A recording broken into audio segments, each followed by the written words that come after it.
Um die Kaufentscheidung zu erleichtern, haben wir die EOS 5D mit der Panasonic AGA-F 101 und der FS100 von Sony verglichen und dem Material der Arri Alexa gegenübergestellt. Der Kameratest ist sehr technisch gehalten, da wir die spezifischen Fähigkeiten der Kameras genau herausarbeiten wollten. Wir haben hierfür die bestmögliche interne Aufzeichnungsart gewählt und zusätzlich die Bildeinstellungen so flach wie möglich gehalten. Die Arri Alexa und die AGA-F waren mit Zeiss CP2s ausgestattet, während die FS100 und die EOS 5D mit Fotooptiken bestückt waren. Außer einem einzigen auf die Optik zurückzuführenden Farbsaum beim Lowlight-Test war jedoch kein Unterschied zu erkennen. Alle Aufnahmen haben ähnliche Farbsäume aufgezeigt.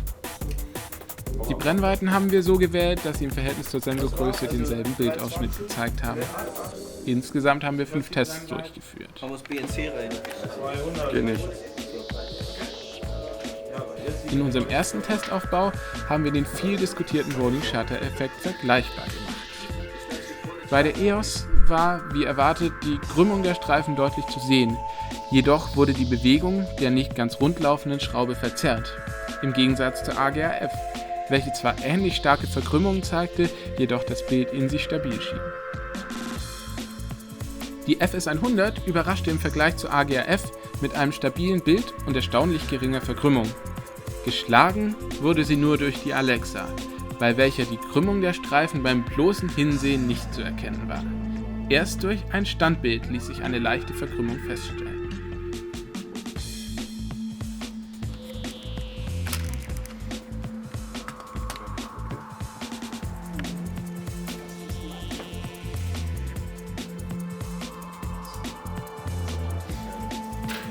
Beim zweiten Test wollten wir die Lowlight-Fähigkeit und das Rauschverhalten im Extrembereich vergleichen.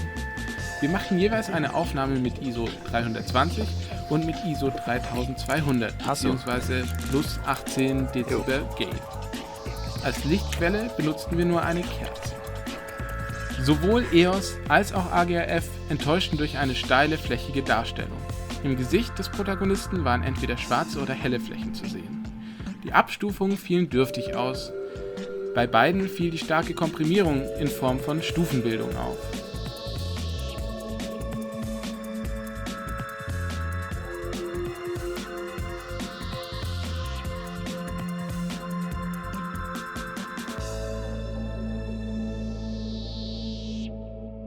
Auch hier überraschte die FS100, die auch Abstufungen zwischen hell und dunkel zeigen konnte.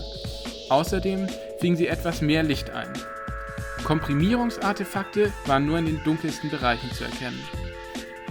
Sie erinnerte damit stark an das Bild der Alexa, die mit detailreicher und verlustfreier Darstellung in allen Helligkeitsbereichen überzeugte.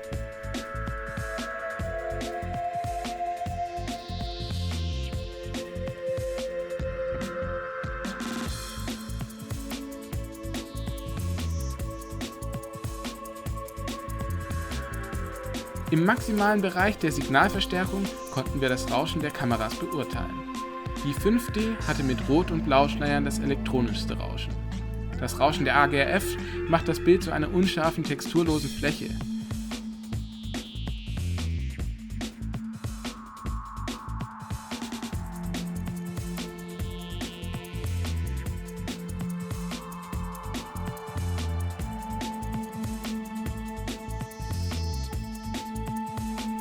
Der Gain der FS100 hat ein Filmkorn-ähnliches feines Rauschen, das sich in Grenzen hält und die Struktur bewahrt. Spitzenreiter war wieder die Alexa, deren Rauschen dem Color Grain von Filmmaterial entspricht.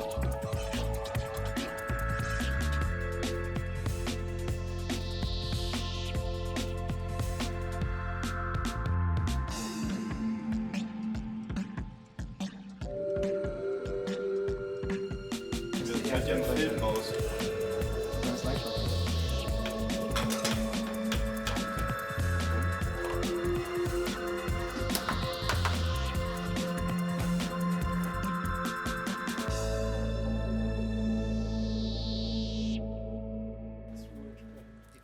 Unser dritter Testaufbau widmete sich dem Dynamikumfang der Kameras.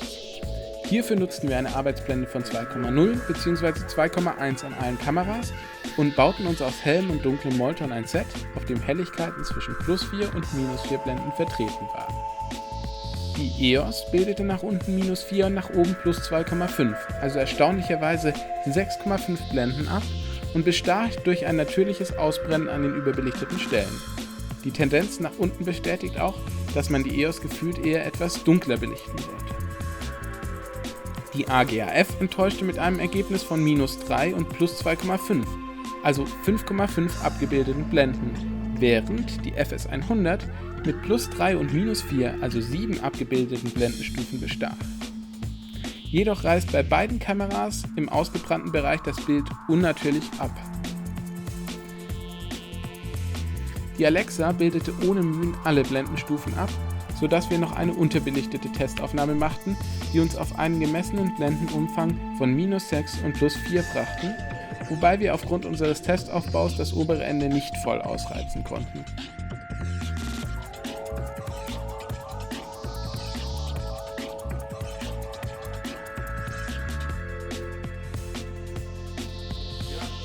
Du legst Geld, ja, warte.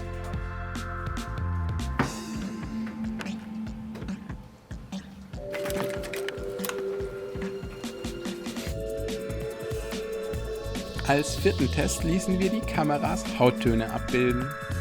Hierfür leuchteten wir uns 3 Models mit weichem Kunstlicht von der einen und Tageslicht von der anderen Seite aus. Eine Kante setzte sie vom Hintergrund ab. Die Gesichter wirkten auf dem Material der EOS unnatürlich gelb und durch die Kompression entstehende Flächen erzeugten einen unnatürlichen Eindruck. In sich wirkt das Bild aber stimmig, im Gegensatz zur AGAF, welche durch ihre Kompression sehr steil wirkt und Details wie Haarstrukturen unter Treppen verschwinden lässt.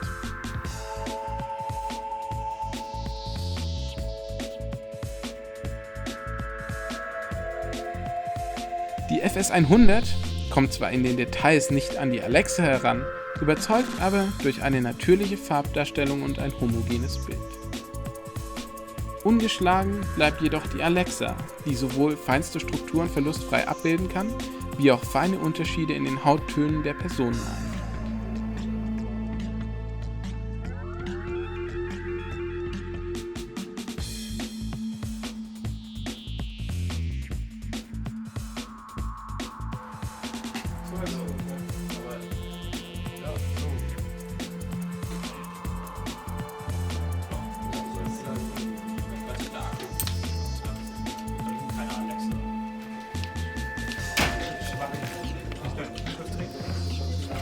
Nee, das ist genau wie es eben war.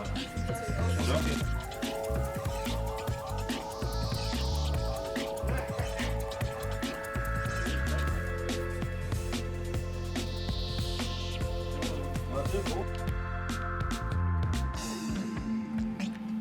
Um unsere Ergebnisse zusammenzufassen und zu bestätigen, haben wir in unserem letzten Testaufbau möglichst viele Faktoren berücksichtigt.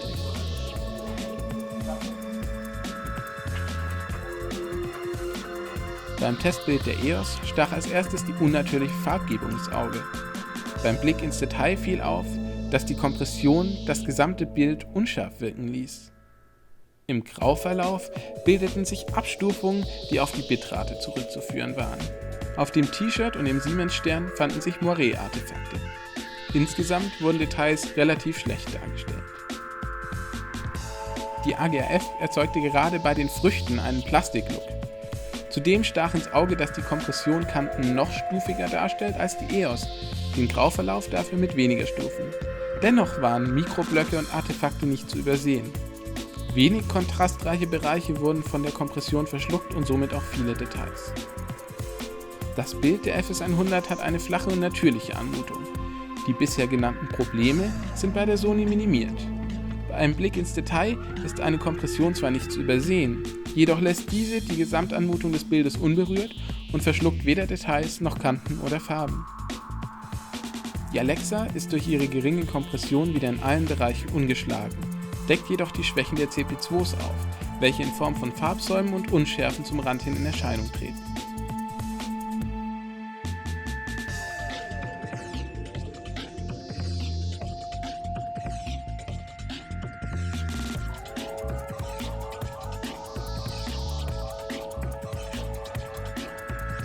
Fazit: Im Ergebnis waren wir uns einig. Die AGAF schneidet unerwartet schlecht ab und ist eher auf dem Niveau der EOS angesiedelt. Die interne Kompression der Kamera schluckt nicht nur Details, sondern sorgt für einen unnatürlichen und unausgewogenen Look.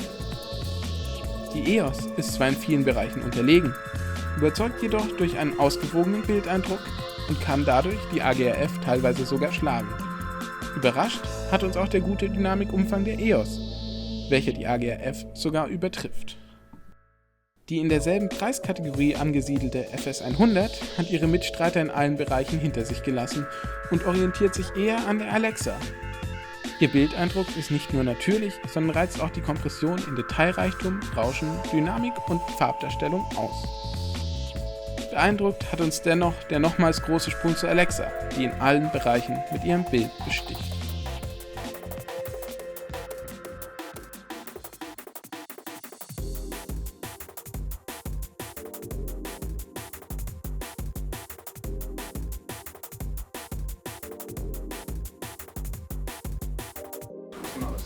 Naja, als Gefühl, man muss ja ungefähr von